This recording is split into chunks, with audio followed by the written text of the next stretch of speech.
नमस्कार दोस्तों, शिव पुराण में आपका बहुत बहुत स्वागत है। आज हम लोग पढ़ने वाले हैं शिव पुराण की विद्वेश्वर संहिता का 18वां अध्याय, बंधन और मोक्ष का विवेचन, शिव के भस्म धारण का रहस्य। तो चलिए शुरू करते हैं। ऋषि बोले, सर्वज्ञों में श्रेष्ठ सुध जी, बंधन और मोक्ष क्या है? कृपया हम पर कृपा कर हमें बताइए। सुध जी ने कहा, महर्षियों, मैं बंधन और मोक्ष के स्वरूप व उपाय का वर्णन तुम्हारे लिए कर रहा हूँ। पृथ्वी के 8 बंधनों के कारण ही आत्मा की जीव संज्ञा है, अर्थात बंधनों में बंधा हुआ जीव बद्ध कहलाता है और जो उन बंधनों से छूटा हुआ है उसे मुक्त कहते हैं। प्रकृति, बुद्धि, त्रिगुणात्मक अहंकार और 5 तन्मात्राएं आदि 8 तत्वों के समूह से देह की उत्पत्ति हुई है। देह से कर्म होता है और फिर कर्म से नूतन देह की उत्पत्ति होती है।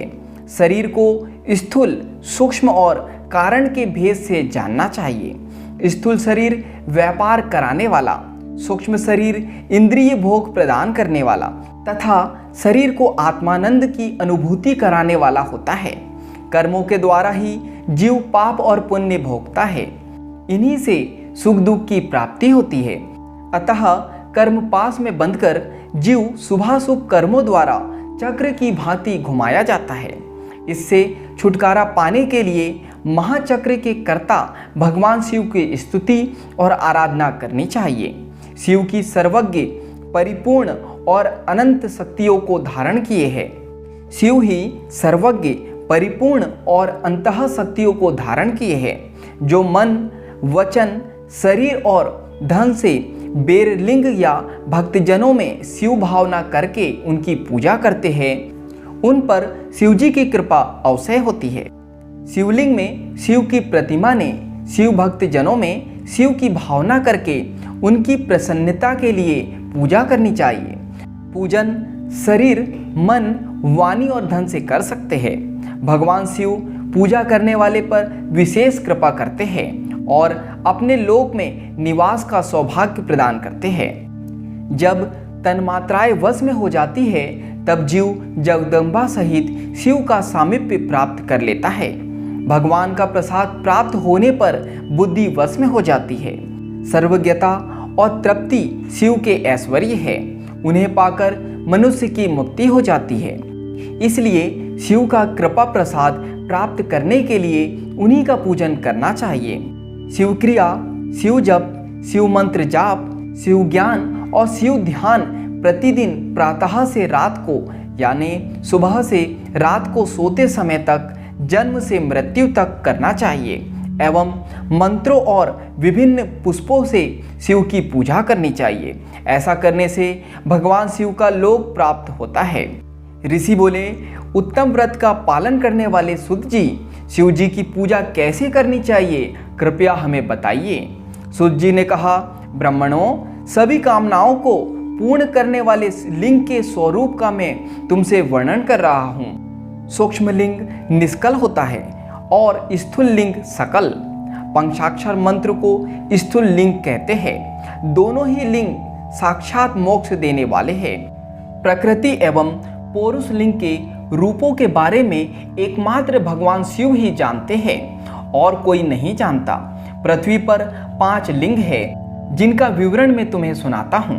पहला स्वयंभू शिवलिंग, दूसरा बिंदुक लिंग, तीसरा प्रतिष्ठित लिंग, चौथा चर लिंग और 5वां गुरुलिंग है। देवर्षियों की तपस्या से संतुष्ट हो उनके समीप प्रकट होने के लिए पृथ्वी के अंतर्गत बीज रूप में व्याप्त हुए भगवान शिव वृक्षों के अंकुर की भांति भूमि को भेद कर नादलिंग के रूप में व्यक्त हो जाते हैं। स्वतः प्रकट होने के कारण ही इनका नाम स्वयंभू लिंग है। इसकी आराधना करने से ज्ञान की वृद्धि होती है। सोने चांदी, भूमि, वेदी पर हाथ से प्रणव मंत्र लिखकर भगवान शिव की प्रतिष्ठा और आवाहन करें तथा 16 उपचारों से उनकी पूजा करें। ऐसा करने से साधक को ऐश्वर्य की प्राप्ति होती है। देवताओं और ऋषियों ने आत्म सिद्धि के लिए पौरुष लिंग की स्थापना मंत्रों के उच्चारण द्वारा की है। यही प्रतिष्ठित लिंग कहलाता है। किसी ब्राह्मण अथवा राजा द्वारा मंत्र पूर्वक स्थापित किया गया लिंग भी प्रतिष्ठित लिंग कहलाता है, किंतु वह प्राकृत लिंग है। शक्तिशाली और नित्य होने वाला पौरुष लिंग तथा दुर्बल यानी कमजोर और अनित्य होने पर प्राकृत लिंग कहलाता है। लिंग नाभि, जीभ, हृदय और मस्तक में विराजमान आध्यात्मिक लिंग को चरलिंग कहते हैं। पर्वत को पौरुष लिंग और भूतल को विद्वान प्राकृत लिंग मानते हैं। पौरुष लिंग समस्त ऐश्वर्य को प्रदान करने वाला है। प्राकृत लिंग ध्यान प्रदान करने वाला है। चरलिंग में सबसे प्रथम रसलिंग ब्राह्मणों को अभिष्ट वस्तु प्रदान करने वाला है। स्वर्णलिंग वैश्य को धन, बाणलिंग क्षत्रियों को राज्य, सुंदर लिंग शूद्रों को महाशुद्धि प्रदान करने वाला है। बचपन, जवानी और बुढ़ापे में स्फटिकमय शिवलिंग का पूजन स्त्रियों को समस्त भोग प्रदान करने वाला है। समस्त पूजा कर्म गुरु के सहयोग से करें। इष्ट देव का अभिषेक करने के पश्चात अगहनी के चावल की बनी खीर तथा नैवेद्य अर्पण करें। निवृत्त मनुष्य को सूक्ष्म लिंग का पूजन विभूति के द्वारा करना चाहिए। विभूति लोकाग्नि जनित, वेदाग्नि जनित और शिवाग्नि जनित 3 प्रकार की होती है। लोकाग्नि जनित अर्थात लौकिक भस्म को शुद्धि के लिए रखें। मिट्टी, लकड़ी और लोहे के पात्रों की, धान्य, तिल, वस्त्र आदि की भस्म से शुद्धि होती है। वेदों से जनित भस्म को वैदिक कर्मों के अंतः में धारण करना चाहिए। मूर्तिधारी शिव का मंत्र पढ़कर बेल की लकड़ी जलाए। कपिला गाय के गोबर तथा समी, पीपल, पलास, बड़, अमलतास और बेर की लकड़ियों से अग्नि जलाए। इसे शुद्ध भस्म माना जाता है। भगवान शिव ने अपने गले में विराजमान प्रपंच को जलाकर भस्म रूप से सार तत्व को ग्रहण किया है। उनके सारे अंग विभिन्न वस्तुओं के सार रूप है। भगवान शिव ने अपने माथे के तिलक में ब्रह्मा, विष्णु और रुद्र के सार तत्व को धारण किया है। सजल भस्म को धारण करके शिव जी की पूजा करने से सारा फल मिलता है। शिव मंत्र से भस्म धारण कर श्रेष्ठ आश्रमी होता है। शिव की पूजा अर्चना करने वाले को अपवित्रता और सूतक नहीं लगता। शिव जी की पूजा अर्चना करने वाले को अपवित्रता और सूतक नहीं लगता।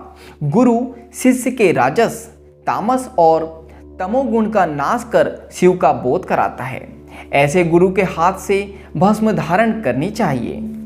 जन्म और मरण सब भगवान शिव ने ही बनाए हैं। जो इन्हें इनकी सेवा में ही अर्पित कर देता है वह बंधनों से मुक्त हो जाता है।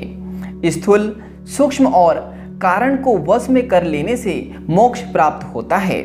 जो शिव की पूजा में तत्पर हो, मौन रहे, सत्य तथा गुणों से युक्त हो, क्रिया, जाप, तप करता रहे, उसे दिव्य ऐश्वर्य की प्राप्ति होती है तथा ज्ञान का उदय होता है। शिव भक्त यथा योग्य क्रिया एवं अनुष्ठान करे तथा धन का उपयोग कर शिव स्थान में निवास करे। भगवान शिव के महात्म्य का सभी के सामने प्रचार करे। शिव मंत्र के रहस्य को उनके अलावा कोई नहीं जानता है, इसलिए शिवलिंग का नित्य पूजन करे, यानी शिवलिंग की हमेशा पूजा करें। तो यहाँ पर शिवलिंग की विद्वेश्वर संहिता का 18वां अध्याय समाप्त होता है। आज के लिए इतना ही। धन्यवाद।